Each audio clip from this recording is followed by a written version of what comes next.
Conteúdo de História, segundo bimestre. Falaremos Descobrindo os Mares. O tempo das navegações. Por volta do século XV, alguns territórios na Europa, entre eles Portugal e Espanha, eram governados por reis que queriam aumentar cada vez mais seu poder e riqueza. Uma dessas fontes de riqueza era o comércio de produtos com regiões da atual China, Índia, Arábia e África.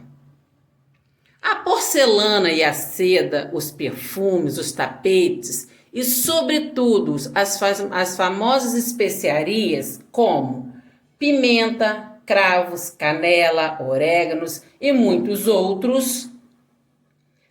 Havia diversas rotas que ligavam o território europeu às Índias. A maioria delas era dominada por outros povos. Os árabes dominavam parte das rotas das Índias até o meridiano. Os italianos eram responsáveis pela distribuição dos produtos da região do mar Mediterrâneo para vários lugares na Europa. Os portugueses faziam trocas comerciais por toda a costa africana. O desejo de conquistar mais riquezas, a necessidade de encontrar novas rotas, deu início ao período conhecido como as Grandes Navegações. Vamos compreender melhor. Você sabia que no século XV eu era o ser mais temido pelos navegadores? Naquela época, as pessoas não sabiam que a Terra tinha a forma de uma esfera e achavam que o mundo era formado apenas pela Europa, África e Ásia. O mar Mediterrâneo era o principal acesso da Europa para o Oriente. Por ele, os mercadores europeus iam para o Oriente comprar artigos de luxo e as especiarias que usavam para conservar os alimentos. Mas as cidades de Veneza e Gênova fizeram um acordo com os árabes. Eles traziam as mercadorias até o mar Mediterrâneo e os venezianos e genoveses as distribuíam pela Europa.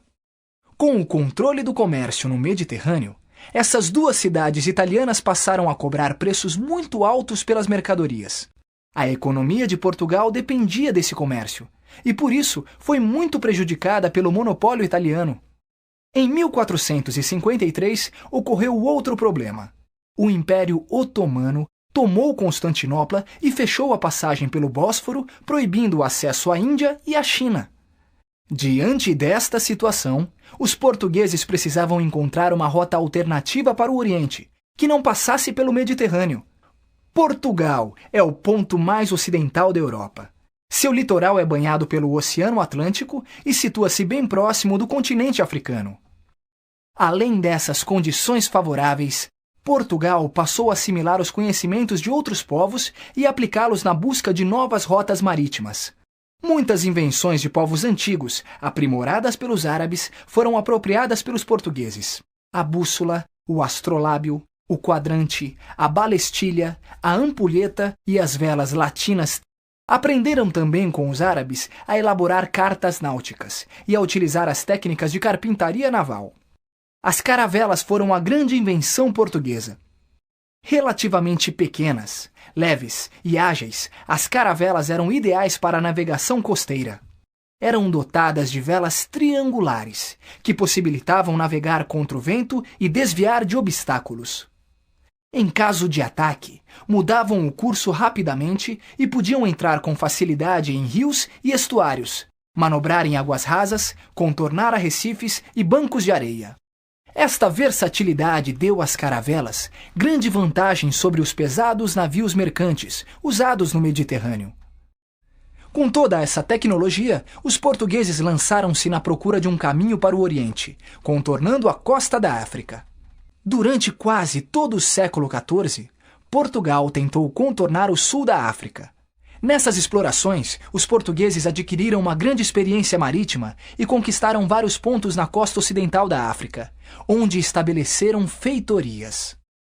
Essas conquistas garantiram a Portugal a comercialização de arroz, peixe seco, sal, tecidos de algodão, ferro, cobre, malagueta, noz de cola, marfim, ouro e escravos. Em 1488, a frota de Bartolomeu Dias conseguiu dobrar o Cabo das Tormentas. Essa etapa, no caminho para o Oriente, era um grande desafio, pois os ventos fortes e as grandes tempestades que ali ocorrem faziam do local um ponto crítico. Quando o cabo foi ultrapassado, Dom João II mudou seu nome para Cabo da Boa Esperança, pois sua travessia comprovava que o Oceano Atlântico e o Índico se ligavam. Aumentavam, assim, as esperanças de os portugueses chegarem ao Oriente, contornando a África. Finalmente, no ano de 1498, Vasco da Gama conseguiu chegar às Índias, contornando o continente africano, e Portugal adquiriu o monopólio do comércio das especiarias. Depois do retorno de Vasco da Gama, uma grande expedição foi organizada. Seu comandante, Pedro Álvares Cabral, tinha a missão de negociar acordos comerciais com os mercadores orientais. Durante a viagem, para escapar das zonas de calmaria, Cabral ordena que as embarcações façam uma rota mais a sudoeste. Mas o desvio foi tão grande que a frota atravessou o Atlântico, encontrando novas terras no meio do caminho. Dias depois, a frota de Cabral retoma o caminho para as Índias. Há algum tempo, os historiadores contestam esta versão. Segundo eles, o governo português já tinha conhecimento da existência de terras a oeste. Portanto, o desvio da frota de Cabral pode ter sido planejado para que encontrasse as terras que mais tarde foram chamadas de Brasil.